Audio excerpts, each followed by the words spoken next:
Karibu Hubiri Channel, ni George Dax Baraka. Tunaendelea na mfululizo wa Leadership Seminar Series na leo tunajifunza shule ya Sabato. Shule ya Sabato kama ilivyo shule ina wanafunzi, ina mtaala, ina walimu na vitendea kazi. Na kauli mbiu ya shule ya Sabato ni kuongoa, kutunza na kufunza.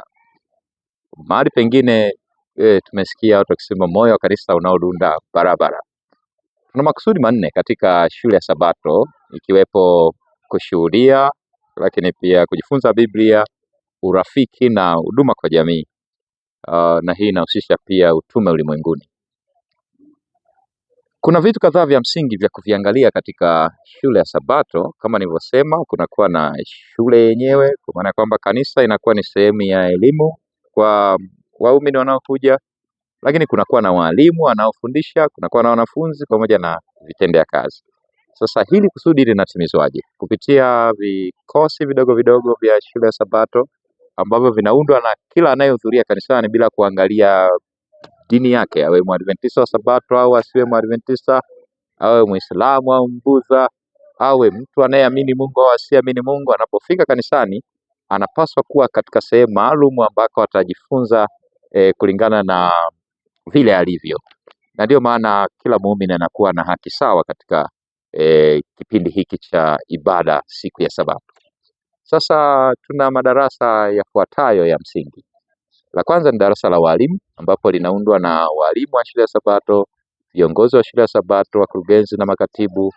Tuna wachungaji au tunasema mchungaji wa kanisa pamoja na wazee wa kanisa.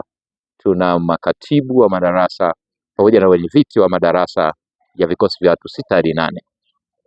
Darasani hapa kunafanyika mambo muhimu, ikiwepo kupata taarifa ya kazi, lakini pia muktasari wa somo la juma hilo na kupanga mambo ya msingi ya kufikia madarasa au kufikia malengo makuu, kama ambavyo malengo makuu yapo katika shule Sabato. Darasa la pili ni darasa la furaha au darasa la ubatizo. Darasa la furaha, samahani. Darasa la ubatizo ni darasa jingine. Nimepata kusema hivyo kwa haraka kwa sababu nitarudi tena pale kwenye madarasa ya kujifunza Biblia au walimu wa lesoni, kwa sababu tutazungumzia habari ya lesoni kwa haraka katika umuhimu wake. Darasa la furaha ni darasa la watu ambao wametoka kubatizwa, lakini bado wanahitaji kuimarishwa kufahamu vizuri habari za Biblia, na hapa anakuwepo mchungaji au mwinjilisti aliyefahamu vizuri mafundisho ya Biblia anayesimamia darasa hili. Lakini tuna darasa pia la ubatizo, darasa la watu ambao wamekata shauri kujiunga na kanisa lakini bado hawajabatizwa. Kwa hiyo wanaimarishwa kufahamu imani za msingi za kanisa kadri ambavyo zinafundishwa na Biblia. Pia tuna darasa la mafundisho ya Biblia. Sasa hili darasa mafundisho ya Biblia ni la watu ambao wanakuja tu na kuondoka, hawajakata shauri katika kujifunza, hawajaonesha nia yao kujiunga na mambo ya kanisa. Kwa ni kwa ajili yao, wanakweko pale kwa ajili ya kujifunza. Sasa nikirudi katika yale madarasa ya vikosi watu 6 hadi 8, madarasa ya lesoni. Katika madarasa haya ni muhimu kuzingatia mfumo huu ambao uko katika mwongozo juu ya nani wanaunda darasa hili. Waweko watu 6 hadi 8, kwa maana ya kwamba wakiwepo watu 8 unaweza kugawa watu 4 katika kikosi cha watu 8 kikawa na vikosi viwili ndani yake, au kama ni watu 6 basi ikawa na vikosi ndani yake vya watu 3, ambapo hawa watadhamini mafundisho ya Biblia kwa mtu fulani kupitia masomo ya sauti ya nabii au gundua au kozi ya Biblia.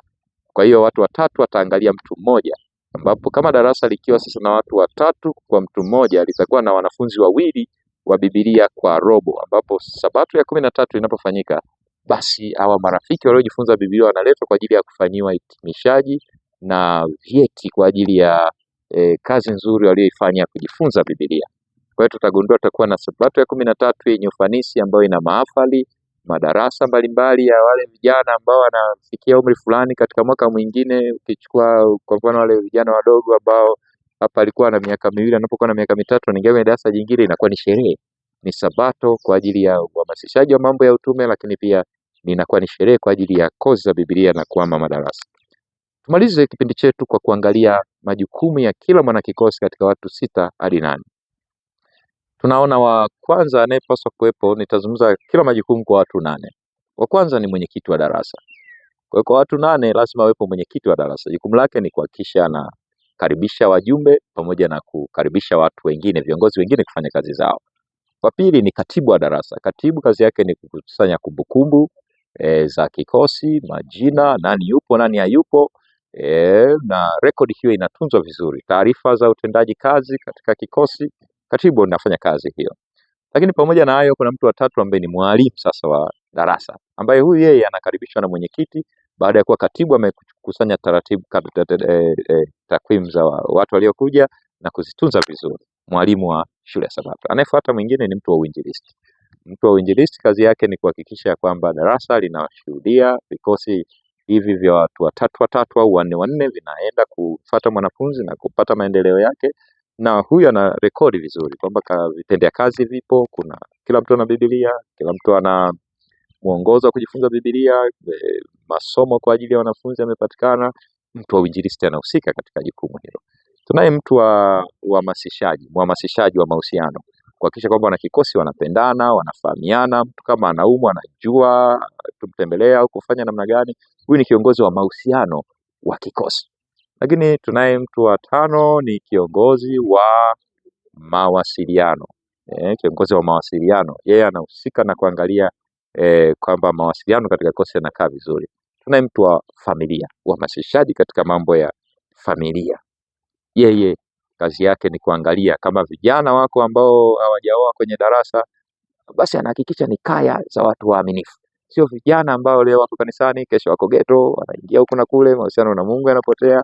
Huyu mtu ambaye anaangalia mambo ya familia, anaangalia kuandaa vijana wasio na familia kuingia kwenye familia yenye afya. Lakini pia wale wenye familia ambao wako kwenye kikosi wanakuwa mfano mzuri katika kulea familia zao vizuri, kuhakikisha watoto wao wanalelewa vizuri, na hiyo ndio kazi yake kubwa ya kuitenda katika kipengele cha msingi. Nimemtaja mtunza hazina ambaye anahusika na uangaliaji wa mambo ya kifedha, na huyu anafanya kazi kwa karibu kabisa na mtunza hazina wa kanisa katika kuhamasisha mambo mbalimbali ambayo pia yanahusiana na kundi la jumla ya utendaji wa kanisa.